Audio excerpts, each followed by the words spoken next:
24th and continuing. Oh, well, that's interesting. We got a totally different chart there. Huh.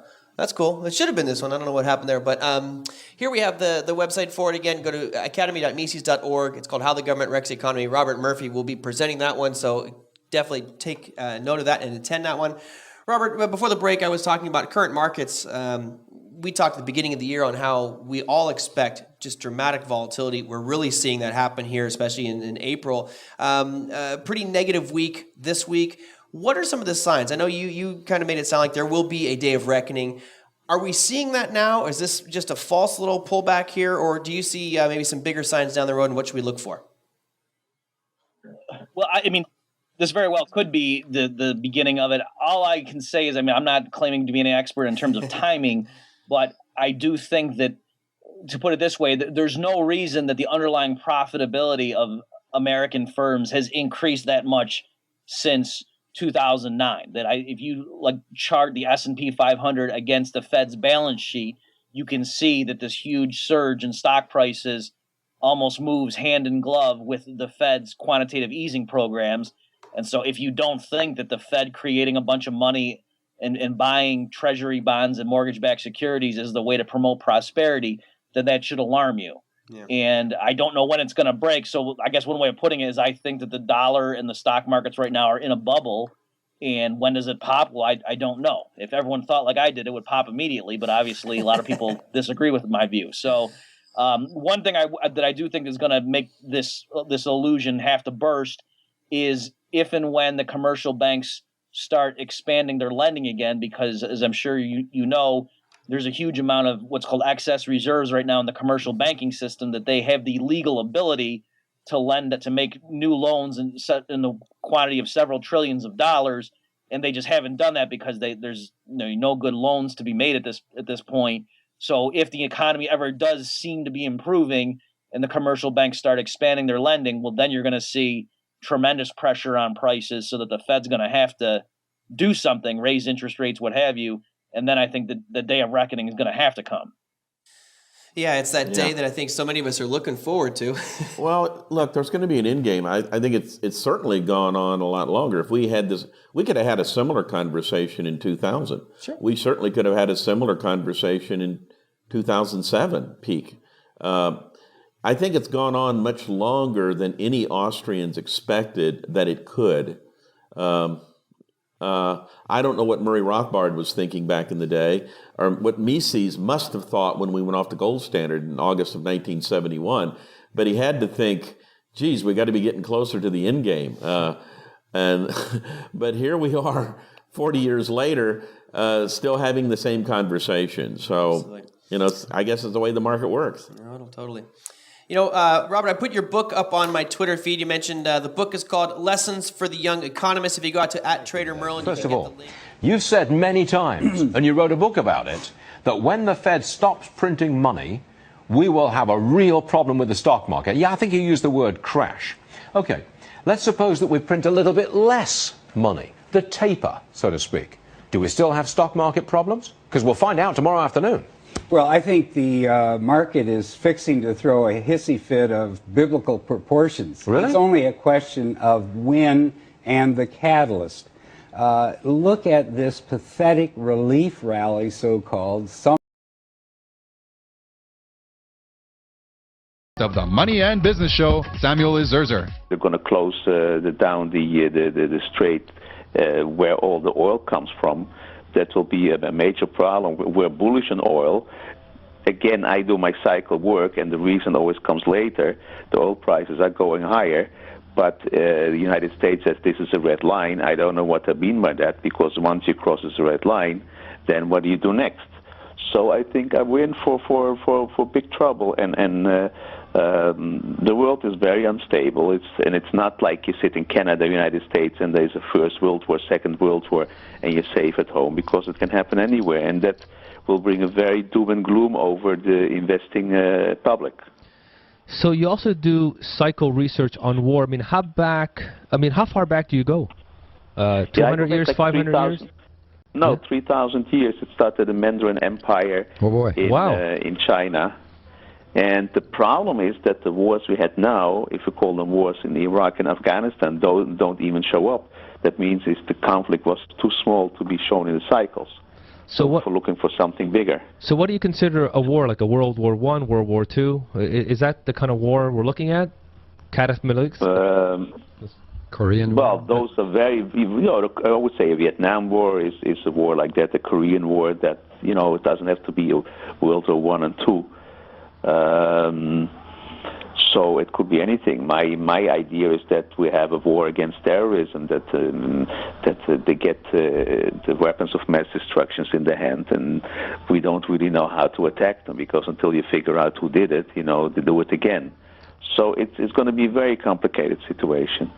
Does the war cycle goes in in 20 years and 30 years, the major ones, or 50 years? There's a major war cycle of 100 years. So if you take 2014, 13, and you go back then, and you have 100 years, then you have the First World War, and another 100 years, you go back to Napoleon, and 100 years. To take a look on Google and see what wars there were.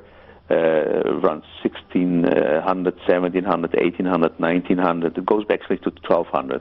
12, 30, 40, 50, 60, 70, 80, 1900. And you see there's a very regular 100-year cycle. There are much more than that, but that's a very simple one. You can find out yourself.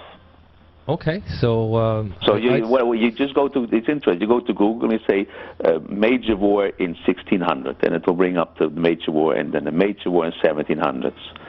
And the major war around 1800s, and then you see it yourself. Okay, so I guess a century ago we had a major war, and is there a major war, in the horizon, like you said, like in the third quarter or the end of 2012? Well, that's too much of pinpointing, but it's because these wars usually take a long time, so the cycle is very... did exactly the opposite. Taking every possible measure to prevent any kind of readjustments, to keep the bad investments going, to keep the party going, in other words, rather than allow any correction, any reallocation of resources. So here we are again, limping along with the early stages of a new boom, a new bubble created by this massive monetary and fiscal stimulus, which the Fed wants to keep going.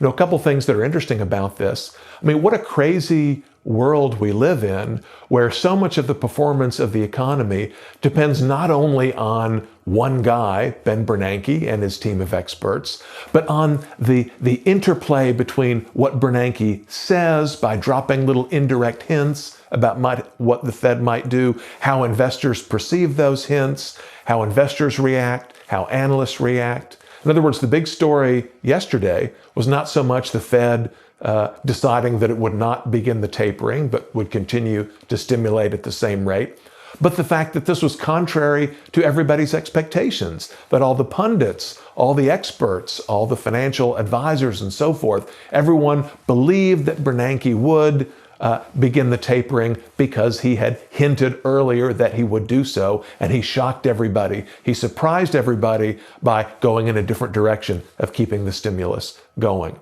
I mean, wouldn't it be better if we had an economy in which entrepreneurs, capitalists, and other market participants could make decisions about what to do, what to invest in, what kinds of businesses to start, what kind of businesses to sustain and grow, if consumers and workers could decide what to do, where to go, what to buy, where to work, and so on, based on fundamentals, based on real economic factors, not based on some weird psychology game or rhetoric game between the market and Mr. Bernanke. I'm going to get back to the power transition model. Yeah.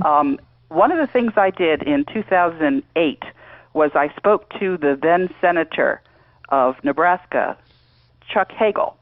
Okay. And I told him about this model and the fact, I was very concerned about the fact that the United States kept shooting itself in the foot. Mm-hmm.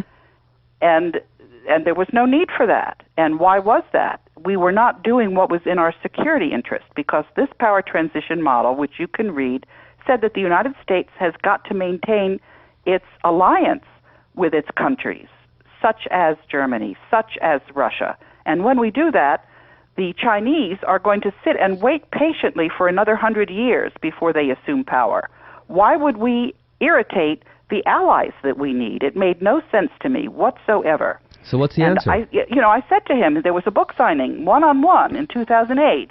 I said that the United States had to start working with our allies, that we were unilaterally shooting ourselves in the foot. And, of course, that's what we're doing with this quantitative easing.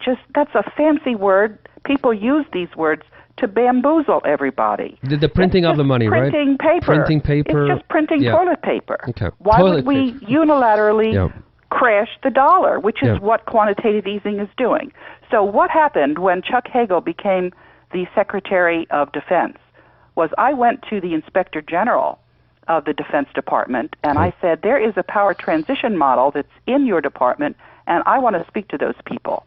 And so the very next week, I got an email from those people, and I started saying, why are we unilaterally surrendering our military might by creating a weak dollar? And at a certain point, those folks said, we don't want to be the middleman between you and Chuck Hagel. You find another way to talk to him. So I did. I've been dealing with Chuck Hagel in about 4 different ways. The main findings of our report. First and foremost, we found that this crisis was avoidable. And I say that simply and clearly because the reigning narrative that emanated out of Washington and Wall Street at the time we began our work was that this was a collision of forces bigger than anyone. This was a perfect storm, something that could not have been avoided, a once-in-a-lifetime extraordinary event. But in fact, as we looked at the facts, it's evident that all along the way there were warning signs and there was human action and inaction, not risk models gone awry, that led to this crisis. And I must say bluntly that the CEOs of the major financial institutions and the public leaders who were the stewards of our financial system let us down, and their miss was a big one, not a mere stumble. And for those who say no one could have seen it coming, let me just say loudly and clearly that all along the way there were flashing red lights and warning signs. One need only look at what was happening in the housing market, the unsustainable rise in housing prices, the warnings from the FBI beginning in 2004 about an epidemic of mortgage fraud, which if it was left unchecked could leave the country with losses bigger than the savings and loan crisis. The widespread reports of predatory and egregious lending practices that began to metastasize in this country in the late 1990s. The dramatic growth of risky trading practices that converted many of our main financial institutions from institutions which lent capital for the building of enterprises to institutions largely focused on trading for their own account and taking big bets in the marketplace. And of course, there was that very small matter of the creation of $13 trillion of more control of the economy. The government isn't, the president isn't, Congress isn't, the Federal Reserve is. The function of the Fed is to instigate depressions, to reduce inflation, to increase unemployment in order to keep wages down. And you can just go right down the list of every depression has been caused by the Federal Reserve since 1921. We lift the veil on the Federal Reserve, which, along with the CIA, is our most secret organization and yet has enormous impact on all of us. We talk with an expert right now. People. That was the theory, and it was a straightforward arrangement. And they began to shovel money out to the rich and the wealthy and the established and the corporation as fast as they could. And it was on the basis that that was the supply side theory. If you cut these people's taxes, they will create more than enough wealth and income to make up for the tax cut, which was nonsense. Everybody said it was nonsense, and nobody really believed it except the poor fools out there that were voting for Reagan. Yeah, that is amazing. How the very people who were getting screwed by Reagan and the system and Stockman and all the boys are the ones to be the first to wave the flag and vote Republican. Particularly labor people.